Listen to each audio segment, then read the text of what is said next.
Hvaljen si Marija. Rekli su mi prvo da ću moram pričati tamo, pa sam mislio, to bi bilo najčudnije mjesto na kojem sam pričao. Bogu hvala, dali su mi mogućnost da pričam ovdje. Iako bi možda bilo dobro sakriti se iza ovog kamena tamo. Dobro ljudi, evo, predstavio me Josip, vjerojatno me jedan dio vas i zna.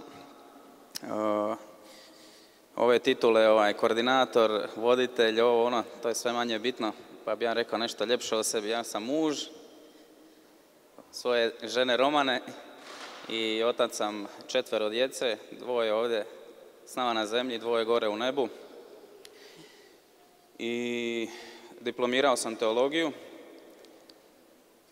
tako da evo već dugo traje neka moja avantura s Bogom. I već na faksu mi je nekako srce zatitralo kad sam imao jedan kolegij, jedan predmet koji se zvao Proroci i vodio ga je pokojni profesor Božo Lujić.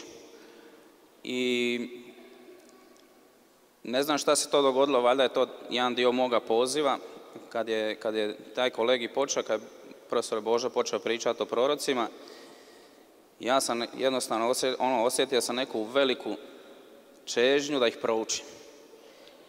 I od tada pa do danas, evo, prošlo je dosta vremena i mogu reći da sam aktivno proučavao proroke i proročku službu u crkvi.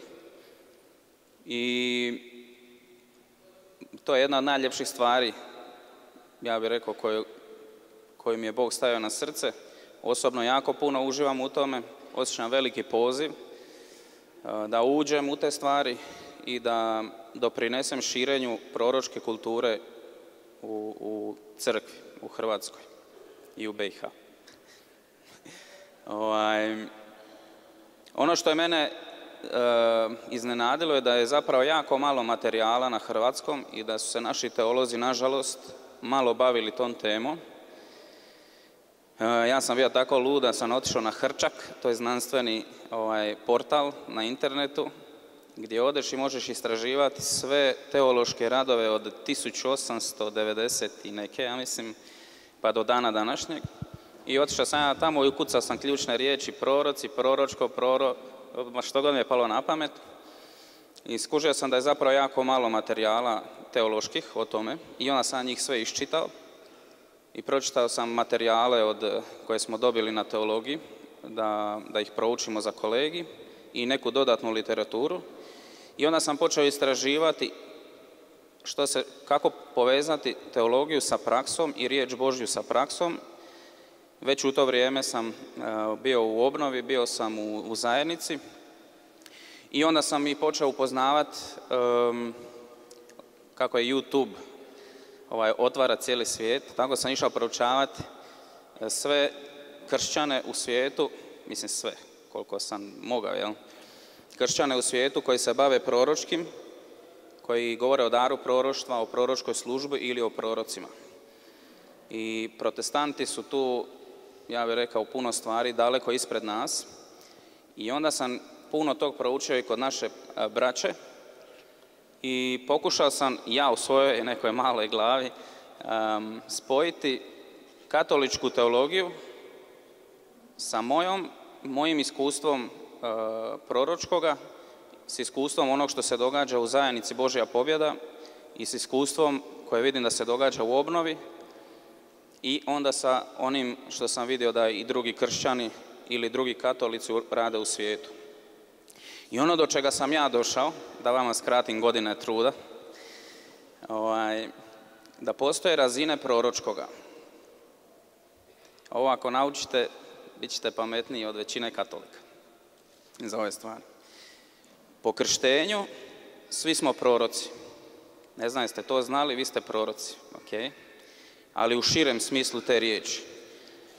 Po krštenju, osim što postajemo djeca Božja, mi smo kršteni u Kristove 3 službe, svećenička, proročka i kraljevska. I svatko od nas, bez iznimke, ima te 3 službe. I ta proročka služba je svakome od vas dana kao jedna datost i jedna zadadost po krštenju. Okay? Htjeli vi, ne htjeli, vi ste proroci. I sad što to znači? Samo ću vam kratko to objasniti. To znači da ste postali po krštenju sposobni za intiman odnos s Gospodinom, gdje možete čuti njegov glas. Proroci su u Starom zavjetu, a onda i kao Krist, kao vrhunac i kralj proroka, su bili ljudi riječi koji su na bilo koji način čuli ono što Bog govori i bili su poslani prenijeti tu riječ. Bog nešto kaže, oni nešto prenesu. Isus je utjelovljena Božja riječ i on sam po sebi je riječ, zato je on iznad svih proroka, ali i on sam je toliko puta rekao da ne čini ništa sam od sebe, nego ono što čuje da mu Otac govori i da vrši volju Očevu. A budući smo mi kršteni i postali smo mali Kristi, mi smo poput Krista po Duhu Svetom osposobljeni za takav odnos s Bogom, za jedan intiman odnos gdje možemo čuti Božji glas i zbog toga možemo vršiti volju Božju. Mi kao katolici nismo sposobni vršiti volju Božju ispunjavajući zapovjedi. Isus, to tako kaže prekrasno Drugi Vatikanski sabor, kaže Isus nas je otkupio ne po križu, ne po krvi, ne po davanju svog života, nego po svojoj poslušnosti. Zato jer su i križ, i Getsemani, i patnja, i sve isto čin poslušnosti. I kažu da je cijeli život Isusov jedna velika poslušnost Ocu. Isus je to 100 puta rekao. Meni je milje vršiti Očevu volju, ne činim ništa sam od sebe, nego ono što mi Otac pokaže. I tako, pogotovo Ivanovo evanđelju, jako je puno tih citata. I upravo po toj sposobnosti da mi čujemo Božji glas, mi kao proroci, kao djeca Božja, možemo vršiti volju Božju na jedan izvrstan način. Ne samo ispunjavajući zakone i zapovjedi, nego živjeći iz tog intimnog odnosa s Bogom. Sveto pismo koristi jednu riječ za tu intimnost s Bogom. Ta riječ je ginosko, grčka riječ, koja govori da je taj odnos, da je to rastuće intimno zajedništvo. Znači uvijek ide gore. Okay? A to znači, kad mi počnemo surađivati s krsnom milosti, naša intimnost s Bogom može ići samo gore. Možemo biti sve intimniji i sve bliži i sve bolje upoznavati Boga i sve više upoznavati njegovo lice, otkrivati njegovo srce i sve jasnije razaznavati na što nas on to zove i živiti poput Isusa poslušno. U tom smislu svi smo mi proroci. Okay? To je prva razina proročkog. To je temelj. Krštenje kao temelj proročkoga. Druga razina koja proizlazi iz te je da Duh Sveti, zato jer možemo čuti Božji glas, daje nama dar proroštva i Pavao kaže svi možete prorokovati. Okay? I to u karizmatskim zajednicama kad je zagovorna molitva to vidimo non stop. Okružimo nekoga i molimo i može doći bilo kome poticaj i mi kažemo došla mi je riječ, došla mi je slika, što god. I podijelimo to, vjerujući da nam je to nadahnuto od Boga, da nam je Bog to u tom trenutku rekao za tu osobu. Okay? I svi mogu prorokovati. Neki od nas su dobili karizmu proroštva, to znači da sve ono što mi svi možemo prorokovati, oni to rade učestalije i češće i malo naprednije ili više od prosječnih kršćana. Okay? I onda, ne znam kako je u vašim zajednicama, u Božjoj pobjedi, iako je nas na susretu, na primjer, velikog našeg vijeća, gdje se okupe članovi zajednice, tipa nas bude 70, 80, ali uvijek nekih 10 do 15 ljudi u pravilu, kad bude slavljenje i kad bude molitva, uvijek 10 do 15 ljudi dobivaju proroštva za zajednicu. Naravno, uvijek bude neko izvan tih 10-15 ljudi, zato jer svi možemo prorokovati, ali najčešće tih 10-15 ljudi, jer imaju karizmu proroštva na jednoj većoj razini, Nisu oni zbog tog bolji, nego jednostavno im je dana ta mjera Duha Svetog za proročko. Oni iznose češće te poticaje. Okay. I zadnja razina proročkoga, ali ne najvažnija, nego jednostavno postoje razine. Sve su jednako važne. I zadnja je da Bog u crkvi izabire pojedince kao proroke. Ok? Jel me pratite? Super. Čudno mi je kako buči crkva. Postoje pojedinci koje čitamo u Efežanima 4, kad je Isus uzlazio na nebo, kaže da je, dok je uzlazio, da je jedne dao za apostole, jedne za proroke, jedne za evangelizatore, jedne za pastire i jedne za učitelje. A to znači da je izabrao pojedince koji su kao osobe dar crkvi. Kad imamo dar proroštva po krštenju, to je Duh Sveti koji nam daje dar. A kad Isus daje dar, znači ovo daje Duh Sveti, kad Isus daje dar, daje ga u obliku osobe. Osoba kao prorok je dar crkvi. Okay. Ovo je jako važno, nadam se da ste me shvatili. Ovo je mala škola proročkoga. Skratio sam vam 10 godina svog istraživanja u koliko 10 minuta. Ovo da znate, već možete toliko toga uređivati u svom životu i u životu svoje zajednice. Znači, postoji razina. Krštenje, najvažnija stvar u našem životu, krštenje. Mi smo se u zajednici zaljubili u krštenje, obožavamo ga proučavati, to je toliko se čudesnih stvari dogodilo u krštenju, da evo, ja osobno još nisam ni blizu došao do kraja u tom istraživanju šta se sve dogodilo u našem krštenju.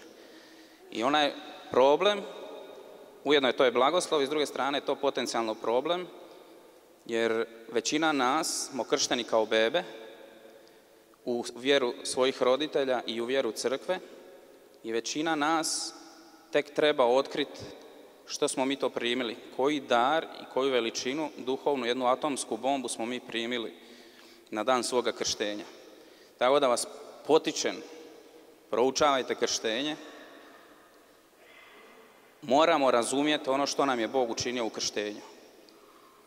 Jedna proročka stvar koju crkva navješta u krštenju je kad kaže, nakon poljevanja, kaže, postao si dijete Božje.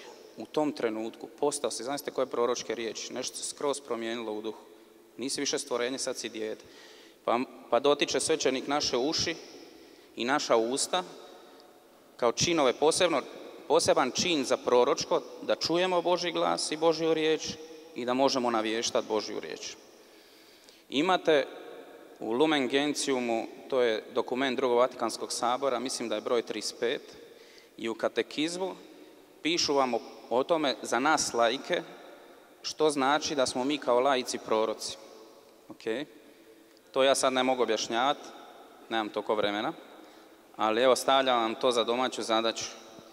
Proučite Lumen Gentium 35 i katekizam koji je povezan s Lumen Gentium 35 o ulozi laika kao proroka u crkvi. Okay, to je jedno neistraženo blago crkve koji mnogi ni svećenici ne znaju. Pričao sam s puno njih i vidio sam, priznali su da nemaju pojma jer se nisu stigli s tim baviti. Okay? Tako da mi ćemo se baviti s tim pa ćemo mi njih educirati, pa ćemo im olakšati život i ovako imaju puno posla. Ovih dana, nisam imao puno dana za pripremu ovog nagovora. Prije, ja mislim, 4, 5, 6 dana zvao sam Niku. Ja kažem, Niko, nažalost ne mogu ići u Mostar. Znam da si računa s menom za molitvu, ali stisle su me obaveze za svih strana. On kaže, mneš se izvući, ja sam mislio da ti imaš nagovor. Ja, rekao, Niko. I onda je rekao, aj daj mi jedan dan da još pokušam se posložiti, dobiti milost od žene, da odem. I dala žena blagoslov. I onda sam počeo moliti i kao idem ja aktivirati ovo o čemu ja vama pričam. Ja pitam, Bože, šta želiš reći? Šta želiš reći ljudima koji će biti tamo? Šta želiš reći obnovi u Hrvatskoj i u Bosni i Hercegovini? I Bog mi je počeo stavljati neke stvari na srcu koje su se samo razvijale. I ja bih sažeo ovako. Vjerujem da mi je Bog rekao da želi da obnova bude zdrava. I sad vi svi kažete amen. Amen. I ako smo mi struja milosti za cijelu crkvu i pozvani smo u tu struju milosti da obnovimo, jer smo obnova, da obnovimo crkvu i da nestanemo i da postanemo sastavni dio crkve i da cijela crkva bude karizmatska, onda je nužno da budemo zdravi. Nužno.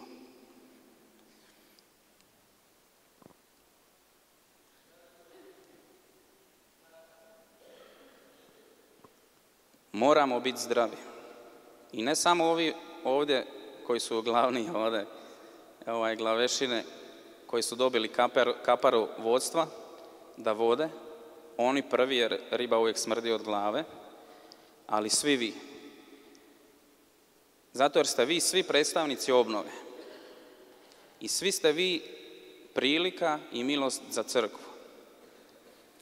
I ne znam jeste razmišljali o toj odgovornosti i o bremenu kojeg imate kao članovi obnove u Duhu Svetom. Ja vjerujem da puno ljudi misli o sebi puno manje nego kako nas Bog gleda. I da ne shvaćate veličinu i ljepotu poziva kojeg ste dobili kad ste ušli u katoličku karizmatsku obnovu u Duhu Svetom. Ogroman poziv, ogroman. Druga stvar koja se tiče zdravlja, o kojem je Bog govorio ovih dana, dok sam čitao jednu knjigu, Ivan Pavao II je u pripremi za jubilej 2000. godine rekao da je Duh Sveti u naše vrijeme htio aktualizirati i posvijestiti 3 stvari. Neću reći ove 2 jer nisu važne za temu. Jednu stvar koja je važna meni danas je da je Duh Sveti nakon drugog Vatikanskog sabora htio aktualizirati poziv na svetost. Ok? To se na drugom Vatikanskom saboru jako isplivalo i došlo je u fokus. I Ivan Pavao kaže da on vjeruje da je volja Duha Svetog za naše vrijeme veća svijest o našem kršćanskom pozivu kao pozivu na svetost. I mi i ja, ono što ja vjerujem za nas, da mi nismo pozvani biti karizmatici, nego da smo pozvani biti sveti u karizmatskoj obnovi. Ok?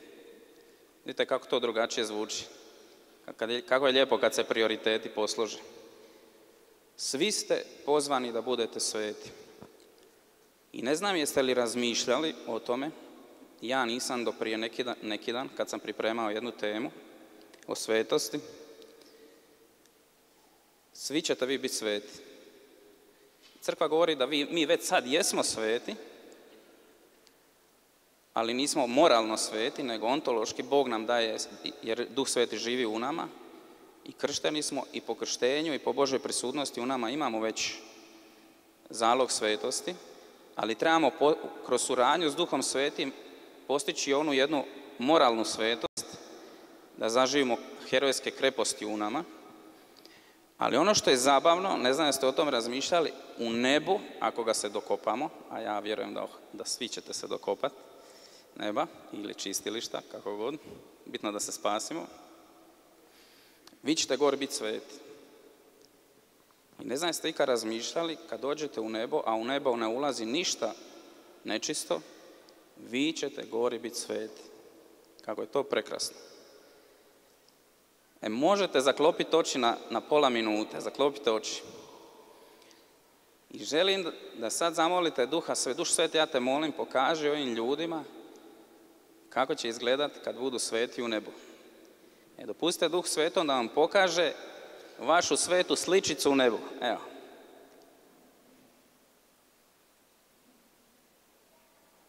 Slobodno si stavite areolu iznad glave. Zlatno.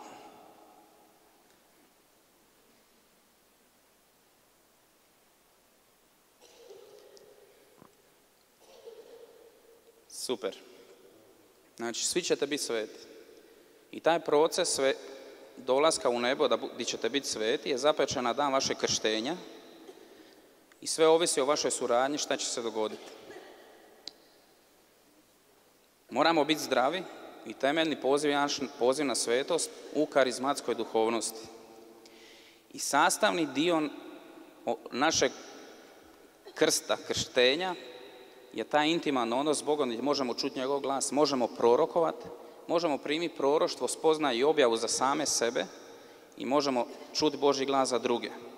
Ok? I mi to spontano radimo.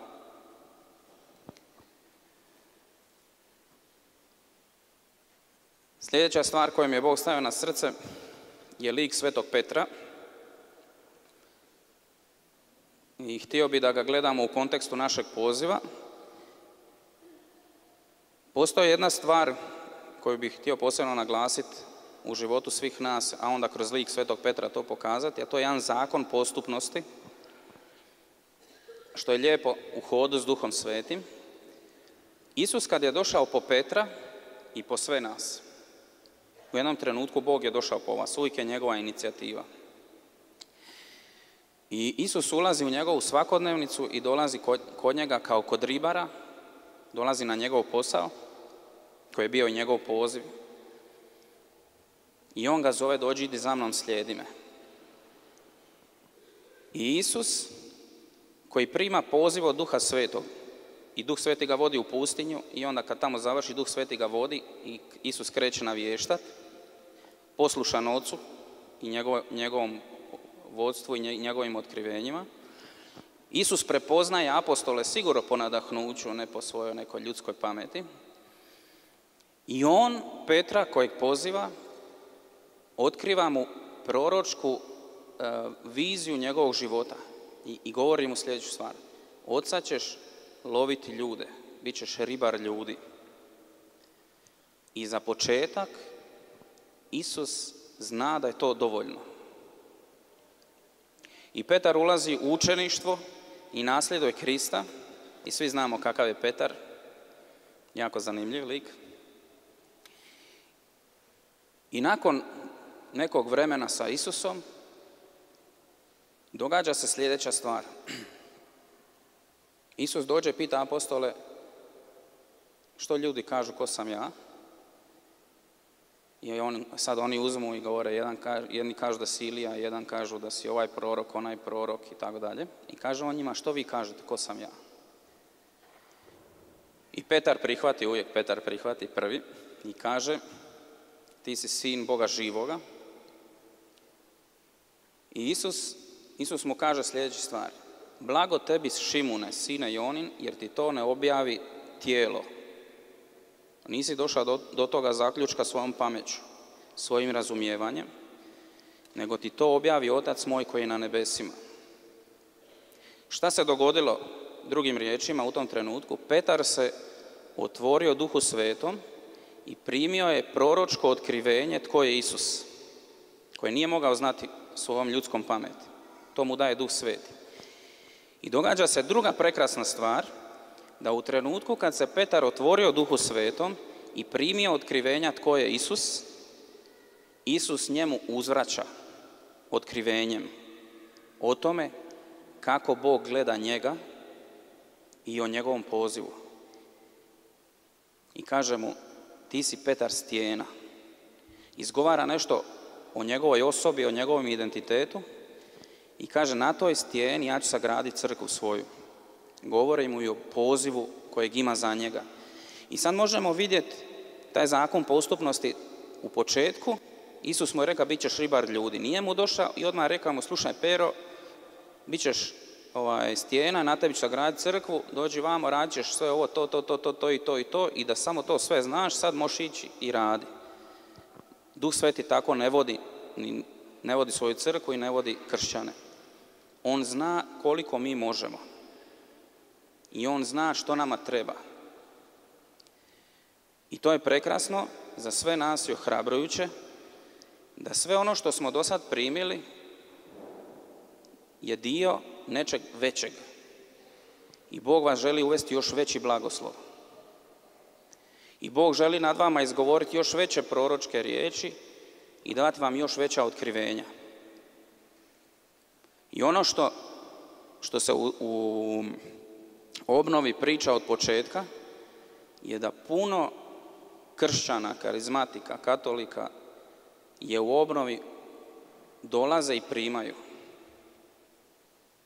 i gledaju i primaju i uvijek su u nekom stavu promatrača i onih koji samo primaju i primaju i primaju i nikad dosta primanja i nikad se ne dogodi aktivacija, nikad se ne dogodi misija, nikad se ne dogodi služba i nikad se ne dogodi da predaju svoj život za volju Božju. I često puta i odu.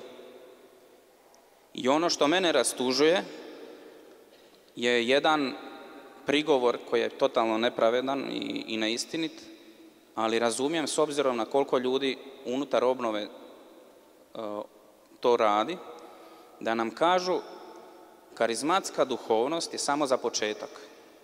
To je samo jedno zapaljenje.